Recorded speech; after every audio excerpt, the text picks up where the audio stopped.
Hello ಕರ್ನಾಟಕದ ಜನತೆ, welcome back to updates Kannada 360 channel. So ಅಂತೂ ಇಂತೂ ಗೃಹಲಕ್ಷ್ಮಿ ಯೋಜನೆ ಬಗ್ಗೆ ಒಂದು ಬಿಗ್ ಅಪ್ಡೇಟ್ ಹೊರ ಬಂದಿದೆ. ಜಮಾ ಆಗಲಿದೆ ಪೆಂಡಿಂಗ್ ಹಣ. ಸೊ ಮಹಿಳೆಯರ ಖಾತೆಗೆ ಹಣ ಜಮಾ ಆಗ್ತಿಲ್ಲ. ಇದಕ್ಕೆ ಕಾರಣನ ಹುಡುಕ್ತಾ ಹೋದರೆ ಸರ್ಕಾರಕ್ಕೆ ಸಾಕಷ್ಟು ವಿಚಾರಗಳು ತಿಳಿಬಂದಿದೆ. ಸೊ ಪೆಂಡಿಂಗ್ ಇರುವ ಗೃಹಲಕ್ಷ್ಮಿ ಯೋಜನೆ ಹಣ ನಿಮ್ಮ ಖಾತೆಗೆ ಜಮಾ ಆಗುತ್ತೆ ನೀವೇನಾದರೂ ಈ ಕೆಲಸ ಮಾಡಿದ್ರೆ. ಸೊ ಅದ್ರ ಬಗ್ಗೆ ಎಲ್ಲ ಡೀಟೇಲ್ ಆಗಿ ತಿಳಿಸ್ಕೊಡ್ತೀನಿ ಈ ವಿಡಿಯೋದಲ್ಲಿ. ಬನ್ನಿ, ವಿಡಿಯೋನ ಸ್ಟಾರ್ಟ್ ಮಾಡೋಕ್ಕಿಂತ ಮುಂಚೆ ನೀವೇನಾದರೂ ನಮ್ಮ ಚಾನಲ್ಗೆ ಸಬ್ಸ್ಕ್ರೈಬ್ ಮಾಡ್ಕೊಂಡಿಲ್ಲ ಅಂದರೆ ದಯವಿಟ್ಟು ಚಾನಲ್ಗೆ ಸಬ್ಸ್ಕ್ರೈಬ್ನ ಮಾಡಿಕೊಂಡು ವಿಡಿಯೋನ ಆದಷ್ಟು ಫಲಾನುಭವಿಗಳಿಗೆ ಶೇರ್ ಮಾಡಿ. ಈ ವಿಡಿಯೋಗೆ 100 ಲೈಕ್ಸ್ನ ಪಡ್ಕೊಳಕ್ಕೆ ಹೆಲ್ಪ್ ಮಾಡಿ ಅಂತ ಕೇಳ್ತಾ ವಿಡಿಯೋಗೆ ಲೈಕ್ ಕೊಟ್ಬಿಟ್ಟು ವಿಡಿಯೋನ ನೋಡಿ. 20% ಮಹಿಳೆಯರಿಗೆ ಇನ್ನೂ ಕೂಡ ಹಣ ಜಮಾ ಆಗ್ತಿಲ್ಲ. ಸೊ ಇದಕ್ಕೆ ಕಾರಣನ ಹುಡುಕ್ತಾ ಹೋದರೆ ಸಾಕಷ್ಟು ವಿಚಾರಗಳು ತಿಳಿದು ಬಂದಿದೆ ಸರ್ಕಾರದ ಗಮನಕ್ಕೆ. ಸೊ ಸುಮಾರು 80% ಮಹಿಳೆಯರ ಖಾತೆಗೆ 6ನೇ ಕಂತು 7ನೇ ಕಂತಿನಷ್ಟು ಹಣ ಜಮಾ ಆಗಿದೆ.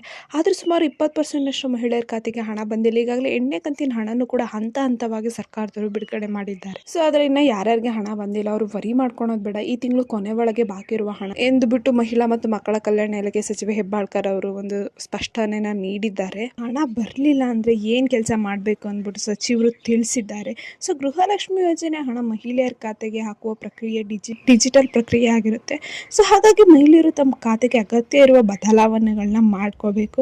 ಸೊ ಯಾವುದೇ ಸಮಸ್ಯೆ ಇಲ್ಲ ಅಂದ್ರೆ ಹಣ ಜಮಾ ಆಗುತ್ತೆ. ಈಗ 80% ಮಹಿಳೆಯರಿಗೆ ಹಣ ಜಮಾ ಆಗಿದೆ ಅಂದರೆ ಅವರ ಖಾತೆಯಲ್ಲಿ ಅಥವಾ ಅವರ ಅರ್ಜಿಯಲ್ಲಿ ಏನೇ ಒಂದು ಲೋಪ ಇಲ್ಲ ಅಂತ ಅರ್ಥ. ಸೊ ಇನ್ನು 20% ಮಹಿಳೆಯರಿಗೆ ಆಗಿಲ್ಲ ಅಂದರೆ ಒಂದು ಕಡೆ ಎಲ್ಲೋ ಒಂದು ಸಮಸ್ಯೆ ಆಗಿರುತ್ತೆ. ಸೊ ಆ ಸಮಸ್ಯೆ ಯಾವ್ದ್ಯಾವ್ದು ಆಗಿರ್ಬೋದು ಅಂತ ಸಚಿವರು ಹೇಳಿದ್ದು ಅಂದರೆ, ಉದಾಹರಣೆಗೆ ಬ್ಯಾಂಕ್ ಖಾತೆ ಹೊಂದಿರುವ ಮಹಿಳೆಯರು ತಮ್ಮ ಬ್ಯಾಂಕ್ ಖಾತೆಗೆ KYC ಅಪ್ಡೇಟ್ ಆಗಿಲ್ಲ ಎನ್ನೋದು, ಮತ್ತು NPCI ಮ್ಯಾಪಿಂಗ್ ಕಡ್ಡಾಯ ಮಾಡಿದ್ರು. ಸೊ NPCI ಮ್ಯಾಪಿಂಗ್ ಯಾರ್ಯಾರು ಮಾಡಿಸಿಲ್ಲ ಅದೊಂದು ಪ್ರಾಬ್ಲಮ್ ಇರ್ಬೋದು.